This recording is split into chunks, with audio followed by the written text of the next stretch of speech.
Hey, there you are. Well, thanks for stopping in to see what I'm up to. Not a whole lot today. It's been raining out off and on. I'd planned to dig into a few things out here, and the rain's been a little bit defiant here. It sprinkles and it stops, then it rains, then it stops.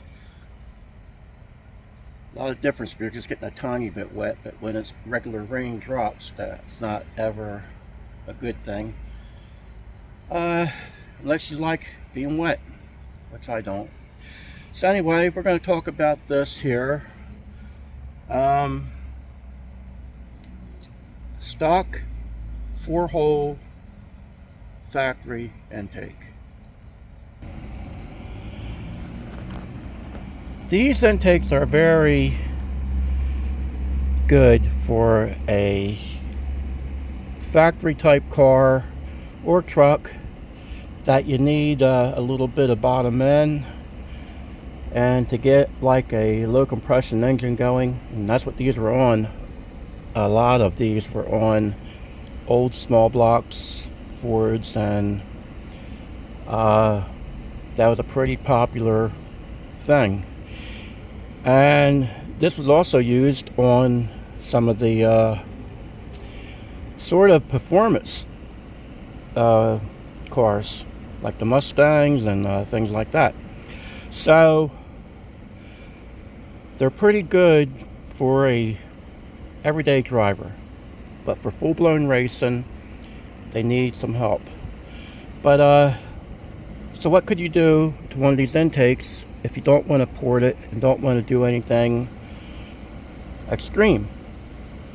Well, they already come from the factory usually with a spacer on them, but it's usually a 4-hole spacer. And as you can see, these intakes are pretty shallow.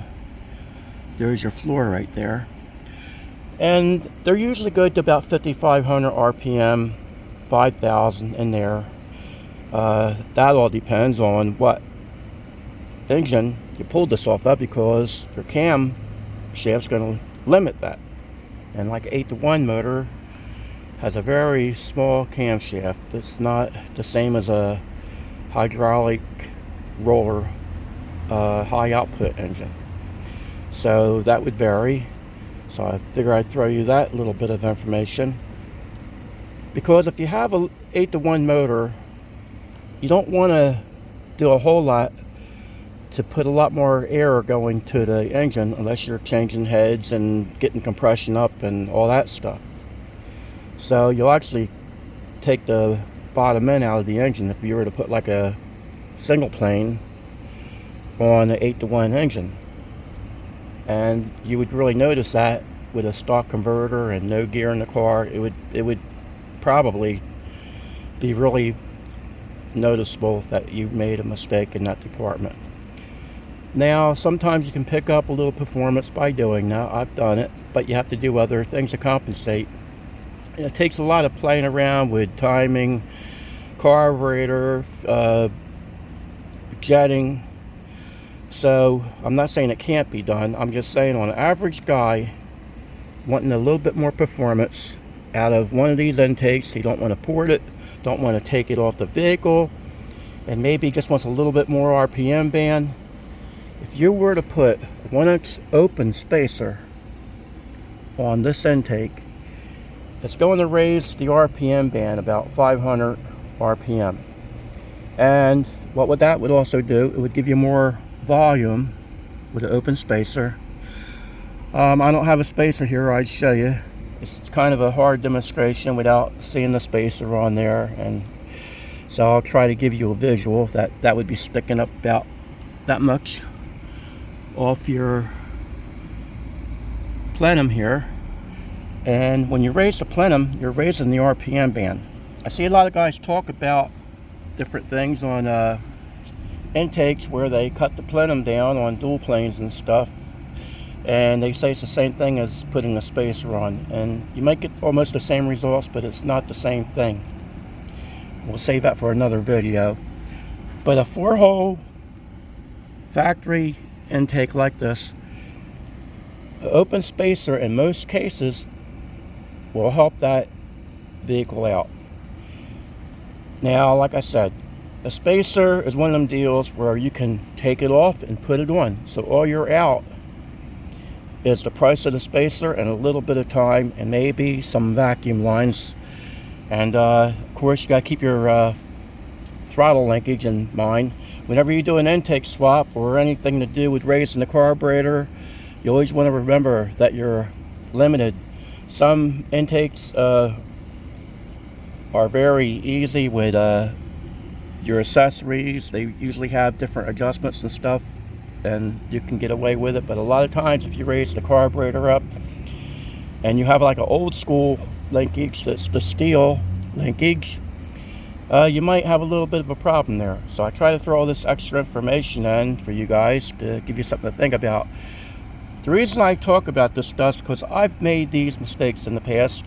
All excited, did some work, raised the carburetor up, and the fuel throttle linkage doesn't stretch far enough, or the fuel line. So keep that in mind whenever you're making a swap with an intake or raising anything like the carburetor or any modifications where you're going to move something around. Even the bracket, keep that in mind. If you just locate your bracket in a different spot, you might not have enough cable, if it's a cable linkage. And I've had them where I've moved the carburetor up or changed an intake and had the old style linkage stick the carburetor wide open on me. I went to hit it and revved it up, and that's very bad when that catches you off guard.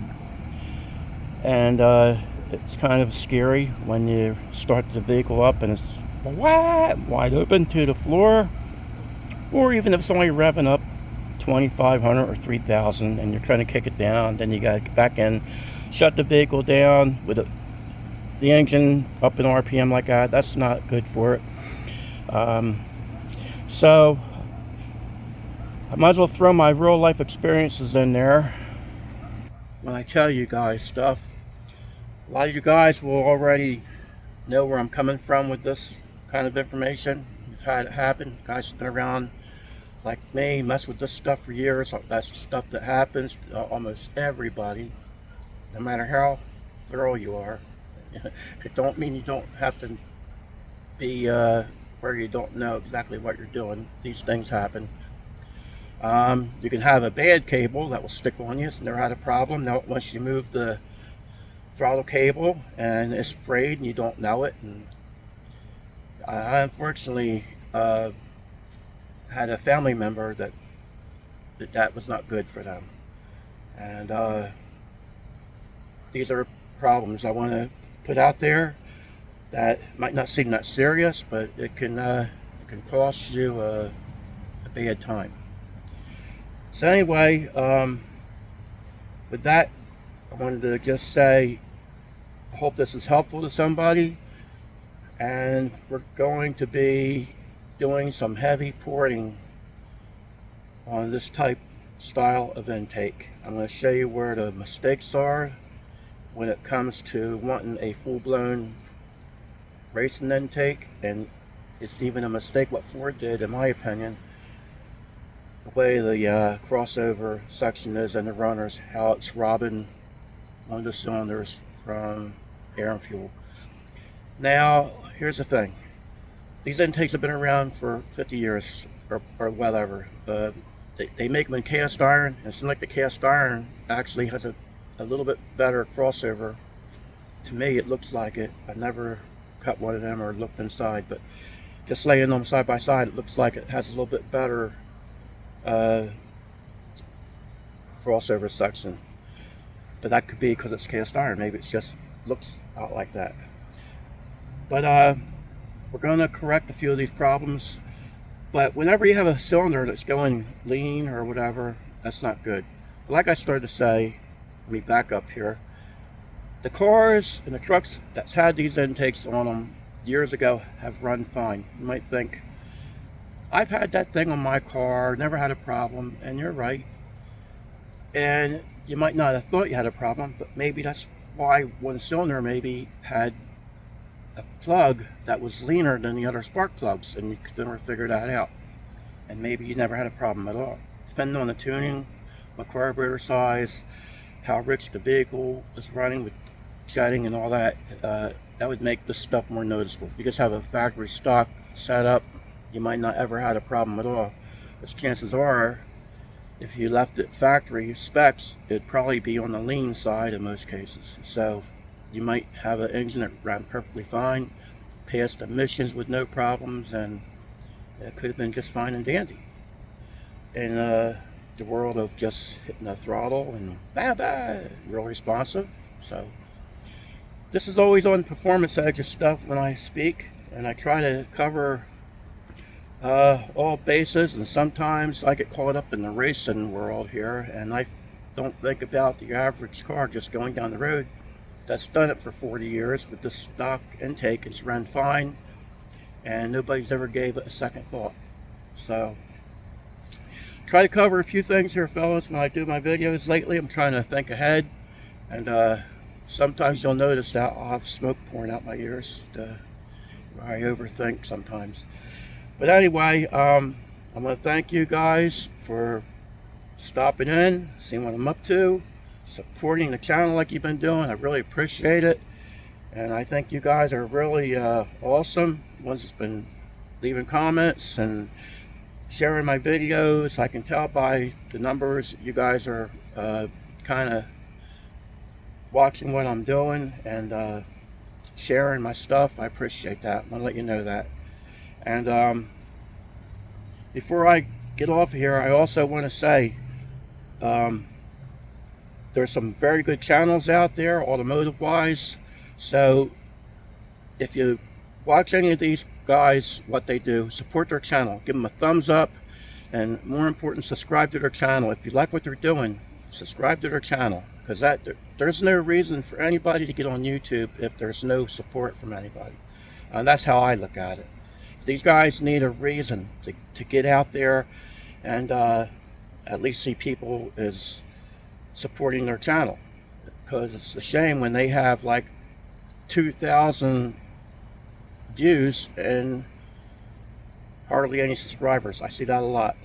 I also had a guy that I'm kind of buddies with on YouTube. His view hours were way down on a truck that he was doing, and he was kind of upset about that. He brought it up like a year ago on his channel, and we need to support these guys when they go through the trouble of doing these videos, because it takes time, if nothing else. All right, I guess I'd throw my little opinion on that. And with that, I'm going to say, starting to drizzle. I'm not going to melt, but I don't want to get wet. So anyway, guys, thank you very much, and I appreciate you, and I always want to say God bless you. Take care.